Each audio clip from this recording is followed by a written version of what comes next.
அதாவது இன்னைக்கு மத்திய அரசு சொன்ன ஒரு செய்தி என்ன தெரியுங்களா?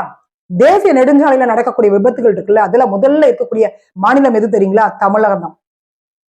2025 மட்டுமே 10,000 விபத்துகள் நடந்திருக்குது. அதுல 6,000த்துக்கு மேற்பட்டவங்க இறந்திருக்கிறாங்க. ஒரு வருடத்துல நீங்க எடுத்துக்கோங்க. இத மாதிரி 5 வருடங்களுக்கு நீங்க போடுங்க. தேசிய நெடுஞ்சாலையில் நடக்கக்கூடிய விபத்துக்கும் டிஎம்கேக்கும் என்ன சம்பந்தம் அப்படின்னு நீங்க கேட்டீங்கன்னா, அதுக்கு உதாரணமா ஒரு செய்தி சொல்றேங்க. இன்னைக்கு பெட்டி கடை வச்சிருக்கிறாரு அதிமுக சார்ந்த ஒரு பர்சன். அவர் கடைக்கு முன்னாடி மது குடிச்சிட்டு இருக்காங்க. அவர் தட்டி கேட்டதுக்கு தலையை துண்டா வெட்டிட்டாங்க அந்த போதையில. அந்த மாதிரி இன்னைக்கு நடக்கக்கூடிய அனைத்து சம்பவங்களுக்கும் மிக முக்கியமான காரணம் என்ன தெரியுங்களா? டிஎம்கே சொன்னாங்கல்ல தேர்தல் அறிக்கையில வந்த டாஸ்மாக மூடுவோம் அப்படின்னு, அதை மூடாதுதான் காரணம். கள்ளச்சந்தையில் அவ்வளவு மது வித்துட்டு இருக்கிறாங்க. இன்னைக்கு கஞ்சா போதை, கள்ளச்சாராயம், இதனால நடக்கக்கூடிய விபத்துகள் தான் அதிகம். இதனால நடக்கக்கூடிய குற்ற சம்பவங்கள் தான் அதிகம். மக்கள் இதை பார்த்துட்டு தானங்க இருக்காங்க. எப்படிங்க ஓட்டு போடுவாங்க அடுத்த வாட்டி? மக்களுக்கு தெரியாதாங்க?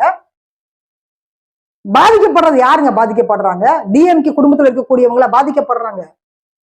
டிஎம்கே தலைமையில் ஏதாவது பாதிப்பு இருக்கா இதனால? ஒண்ணும் கிடையாது. அவங்க எல்லாம் நல்ல சேஃப்டியா தான் இருக்கிறாங்க. பொதுமக்கள் பாதிக்கப்பட்டதுனாலதான் மறுபடியும் அதிமுக ஆட்சி வேணும்னு கேட்கிறாங்க.